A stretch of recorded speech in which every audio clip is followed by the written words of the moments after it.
அடுத்ததாக நம்ம பார்க்க போகிற looping statement while loop. So while லூப்புக்கு ஒரு இன்டீஜர் வேல்யூ அசைன் பண்ணிக்கலாம். இதில் கவுண்ட் அப்படின்னு சொல்லிட்டு ஒரு வேரியபிள் கொடுத்து 1ன்னு ஒரு வேல்யூ கொடுத்துக்கிறேன். ஓகேவா? அடுத்தது while லூப்போடைய ஸ்ட்ரக்சர். while நம்மளோட கவுண்ட் வேரியபிள் இருக்குல்ல, இதை மென்ஷன் பண்ணி ஒரு கண்டிஷன் கொடுக்க போகிறோம். Count lesser than or equal to 5 அப்படின்னு செக் பண்ணணும். இதுதான் நம்ம கண்டிஷன். அப்படி செக் பண்ணால் வர அவுட்புட்டை நம்ம பிரிண்ட் பண்ண போகிறோம். சரியா? அடுத்தது பிரிண்டில் கவுண்ட்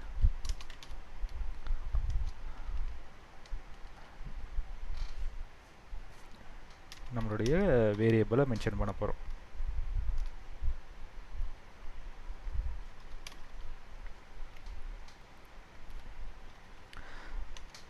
இப்போ நம்ம இங்கே என்ன பண்ணுறோம்? கவுண்டோட வேல்யூ 1, அது lesser than or equal to 5 check பண்ணுறோம். கண்டிஷன் செக் பண்ணால் 5 விட அது லெஸ் தான். ஸோ அப்போ என்ன பண்ணணும்னா கவுண்ட்டை ஒரு வாட்டி ப்ளஸ் பண்ணிக்கிறோம். இன்க்ரிமெண்ட் ஆப்ரேட்டர் நம்ம ஃபார் லூப்பில் பார்த்த அதே மெத்தட் தான். கவுண்டில் அந்த வேல்யூவை ஒரு வாட்டி நம்ம ப்ளஸ் பண்ணிக்கிறோம். இப்போ என்ன ஆகும்? அந்த ஒரு வேல்யூ ப்ளஸ் ஆகிட்டு திரும்ப இந்த கவுண்டில் போயிட்டு ப்ளஸ் ஆன அந்த 2 அப்படின்ற வேல்யூ ரீஅசைன் ஆகும். திரும்ப கண்டிஷன் செக் ஆகும், திரும்ப இன்க்ரிமெண்ட் ஆகும், திரும்ப ரீஅசைன் ஆகும். இந்த ஸ்டேட்மெண்ட் லூப் மாதிரி நமக்கு போயிட்டே இருக்கும். எது வரைக்கும்னா ஈக்குவல் டு 5 அப்படின்னு சொல்லிட்டு நமக்கு அவுட்புட் வர வரைக்கும் இந்த கண்டிஷன் ஸ்டேட்மெண்ட் நமக்கு இந்த லூப்பிங் ஸ்டேட்மெண்ட் நமக்கு வந்து சர்க்கிள்லேயே இருக்கும். ஃபார் லூப்பில் வந்த அதே அவுட்புட் தான் நமக்கு இங்கேயும் வரப்போகுது. ரன் பண்ணி பார்க்கலாம். ஸோ கவுண்ட் 1லேருந்து 5 வரைக்கும் நமக்கு பிரிண்ட் ஆகிருக்கு. ஸோ இதுதான் while loop. அடுத்ததாக பார்க்க போகிறது do while loop. whileக்கும் do whileக்கும் ஒரு சின்ன டிஃப்ரென்ஸ் தான். முதல்லேருந்து நம்ம ரைட் பண்ணிக்கலாம் கோடை. இதை erase பண்ணிக்கிறேன். ஸோ இப்போ do whileல எப்படி அப்படின்னா do அப்படின்னு சொல்லிட்டு இந்த இடத்துல நம்ம ஒரு ஸ்டேட்மெண்ட் கிரியேட் பண்ணுவோம். ஓகேவா? இங்கே என்ன பண்ணுறோன்னா முதல்ல பிரிண்ட் ஸ்டேட்மெண்ட்டை கொடுத்துருவோம். பிரிண்டில்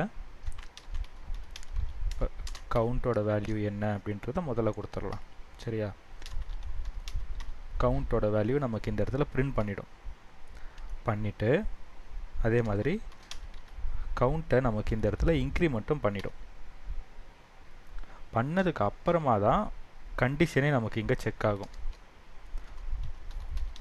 இப்போ while லூப்பில் ஃபஸ்ட்டு நமக்கு கண்டிஷன் செக் பண்ணிவிட்டு அதுக்கப்புறமா தான் நமக்கு பிரிண்ட் ஸ்டேட்மெண்ட்டுக்கு போச்சு, அதுக்கப்புறமா தான் இன்க்ரிமெண்ட் ஆச்சு.